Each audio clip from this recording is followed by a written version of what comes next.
ఓం నమ శివాయ. కార్తీక మాసం ఇంకా అయిపోయిందండి. మీరు కూడా బాగా చేసుకొని ఉంటారు కార్తీక మాసం అంతా కూడాను. ఈ నెల రోజులు అసలు పూజలు చేయలేని వాళ్ళు కూడా ఈ మాసం అంతా చాలా యాక్టివ్గా ఉంటారు. ఎందుకంటే ఉదయాన్నే లేస్తారు, పూజలు చేసుకుంటారు. కంపల్సరిగా అట్లీస్ట్ సోమవారాలైనా సరే చేస్తారండి. ఒక్క సోమవారం అయినా సరే ఉపవాసమైనా చేస్తారు, లేకపోతే శివాలయంకి వెళ్ళి పూజలైనా చేసుకుంటారు. పూజలు చేయలేని వాళ్ళు కూడా అంత మహిమగలది కార్తీక మాసం. నిజంగా చాలా మంచి మాసము, చాలా మహత్యం గల మాసం ఈ కార్తీక మాసం. ఇంక రేపేనండి పోలీస్ వర్గం. ఈ పోలీస్ వర్గం రోజు అందరూ కూడా 365 ఒత్తులు అవి వెలిగించుకుంటారు. అయితే రేపు 6:18 నుంచి 7:18 వరకు ఆ హోర చంద్రహోర ఉంటుందటండి. ఆ టైంలో మనం వెలిగించుకుంటే చాలా మంచిదట. తులారాశిలో సూర్యుడు ఉండేటప్పుడు, అలాగే చంద్రహోర అంటే సోమవారం కదండి. సోమవారం ఏమో చంద్రుడికి సంబంధించిన వారం అనమాట. కరెక్ట్గా బాగా వచ్చింది సోమవారం కూడా. అందుకని ఆ చంద్రహోరలో ఒత్తులు వెలిగించుకొని వదలడం చాలా మంచిదట పోలీసు వర్గం రోజు. సాధ్యమైనంత వరకు రేపు మీరు అలాగా ప్రయత్నం చేయండి. ఒకవేళ అవ్వని పక్షంలో 8 గంటలకి మళ్ళీ 8:18 నుంచి బాగుందట. అప్పుడు మళ్ళీ చేసుకోండి. గురుహోర ఉంటుందట, ఆ హోరలో చేసుకోండి. ఈ మధ్యలో శని హోరలు, కుజు హోరలు అవన్నీ వస్తాయట. ఆ టైంలో వెలిగించుకోకండి. ఈ చంద్రహోరలోని గురుహోరలోని వెలిగించుకుంటే చాలా మంచిదని చెప్పారు, నేను విన్నానండి. అది మీకు చెప్తున్నాను. నిన్న మేము పిక్నిక్ వేసుకున్నామండి. అసలు ఈ కార్తీక మాసంలో రికార్డ్ ఏంటంటే నేను అసలు ఒక్క పిక్నిక్ కూడా వెళ్ళలేదు. మా ఫ్రెండ్స్ అందరూ ఈ పాటికి ఒక 2-3 అయిపోతాయి అనమాట.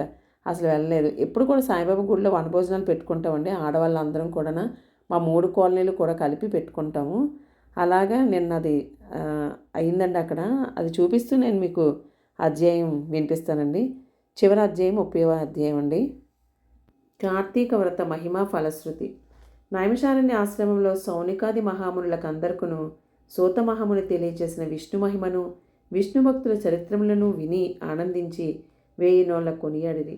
సౌనికాది మునులకు ఇంకనూ సంశయములు తీరనందున సూతిని గాంచి, ఓ మునితిలకమా, కలియుగమందు ప్రజలు అరిషోడ్వర్గములకు దాసులై అత్యాచారపరులై జీవించుచు సంసార సాగరము తరింపలేకున్నారు.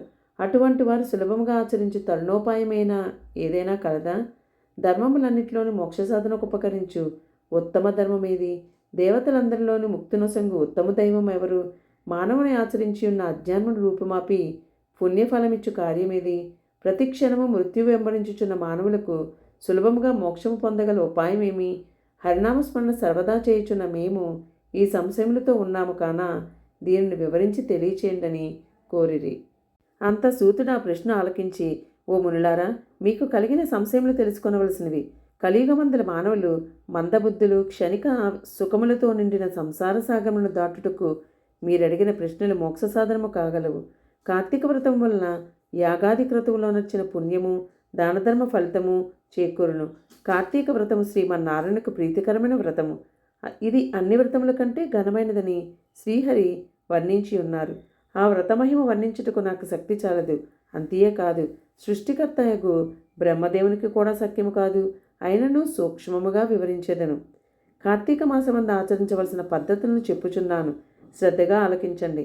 కార్తీక మాసమున సూర్యభగవానుడు తులారాశి అందున్నప్పుడు శ్రీహరి ప్రీతి కొరకు మనకు ముక్తి కలుగుటకు తప్పనిసరి నదీ స్నానం చేయవలను. దేవాలయానికి వెళ్ళి హరిహరాదులు పూజింపవలను. తనకున్న దానితో కొంచెమైనను దీపదానం చేయవలను. ఈ నెల రోజులు విధవ వండిన పదార్థములు తినకూడదు. రాత్రులు విష్ణువాలయమును గాని శివాలయమును గాని ఆవునేతితో దీపారాధన చేయవలను. ప్రతిదినము సాయంకాలం పురాణపట్నం చేయవలను. ఈ విధముగా చేసిన సకల పాపం నుండి విముక్తులై సర్వ సౌఖ్యమును అనుభవింతురు. సూర్యుడు తులారాశి అందున్న నెల రోజులు ఈ విధముగా ఆచరించువారు జీవన్ముక్తులగుదురు. ఇట్లు ఆచరించుటకు శక్తి ఉండి కూడా ఆచరించక గాని, లేక ఆచరించవారులను చూసి ఎగతాళి చేసిన గాని, వారికి ధన సహాయం చేయవారికి అడ్డుపడిన వారును ఇక ముందు అనేక కష్టముల పాలవుటే కాక వారి జన్మాంతరయందు నరకములో పడి యమకింకరుల చేత నానా హింసల పాలు కాగలరు. అంతేకాక అట్టివారు 100 జన్మల వరకు చండాలాది హీన జన్మలెత్తుదరు. కార్తీక మాసంలో కావేరీ నదిలో గాని, గంగానదిలో గాని, అఖండ గౌతమీ నదిలో గాని స్నానమాచరించి ముందు చెప్పిన విధముగా నిష్ఠతో ఆచరించిన వారు ఇహమందు సర్వ సుఖములను అనుభవించుటే కాక జన్మాంతరమున వైకుంఠమునకు వెళ్తారు. సంవత్సరంలో వచ్చు అన్ని మాసముల కన్నా కార్తీక మాసం ఉత్తమోత్తమైనది, అధిక ఫలదాయకమైనది, హరిహరాదులకు ప్రీతికరమైనది. కనుక కార్తీక మాస వ్రతము వలన జన్మ జన్మల నుండి వారిలకున్న సకల పాపములు హరించి మరుజన్మ లేక వైకుంఠమందు ఉండగలరు. పుణ్యాత్ములకు మాత్రమే ఈ వ్రతమాచరించవలనండి కోరిక పుట్టును. దుష్టులకు, దుర్మార్గులకు, పాపాత్ములకు కార్తీక మాసమన్నా కార్తీక వ్రతమన్నా ఏవగింపు అసహ్యము కలుగును. కాన ప్రతి మానవుడు ఈ పరమసత్యమును గ్రహించి ఇటువంటి పుణ్యకాలమందు చేతులారా విడువక ఆచరించవలను. ఇటుల నెల రోజులు చేయలేని వారు కార్తీక శుద్ధ పౌర్ణమి నాడైనను తమ శక్తి కొలిది వ్రతమాచరించి పురాణ శ్రవణం చేసి జాగరణం ఉండి మరునాడు ఒక బ్రాహ్మణుకు భోజనం పెట్టిన నెల రోజులు చేసిన ఫలముతో సమాన ఫలము కలుగును. ఈ మాసంలో ధనము, ధాన్యము, బంగారము, గృహము, కన్యాదానములు చేసినచో ఎప్పటికీ తరగని పుణ్యము లభించును. ఈ నెల రోజులు ధనవంతుడైనను పేదవాడైనను మరెవ్వరైనా సరే సదా హరినామస్మరణ చేయుచు పురాణములు వింటూ పుణ్యతీర్థములు సేవిస్తూ దాన ధర్మములు చేయుచున్న ఎడల వారికి పుణ్యమసంగును. ఈ కథను చదివిన వారికి వినిన వారికి శ్రీమన్నారాయణ సకలైశ్వర్యములు ఇచ్చి వైకుంఠ ప్రాప్తి కలుగచేయను. చివరి అధ్యాయం సంపూర్ణం అండి. కార్తీక పురాణం మొత్తం అంతా ఈ రోజుతో అయిపోయింది. నేను ఫస్ట్ నుంచి లాస్ట్ వరకు చదివి మీకు పెడదామని అనుకున్నాను. నేను ఆ కార్యక్రమం నేను కూడా జయప్రదంగా చేసేసుకున్నానండి. కార్తీక మాసంలో కార్తీక పురాణం చదివాను. నేను కూడా మనందరికీ కూడా శివయ్య అనుగ్రహం మనకుండి మన పిల్లలు మనం కూడా చాలా చక్కగా ఉంటామండి. ఓం నమః శివాయ. ఓం నమః శివాయ.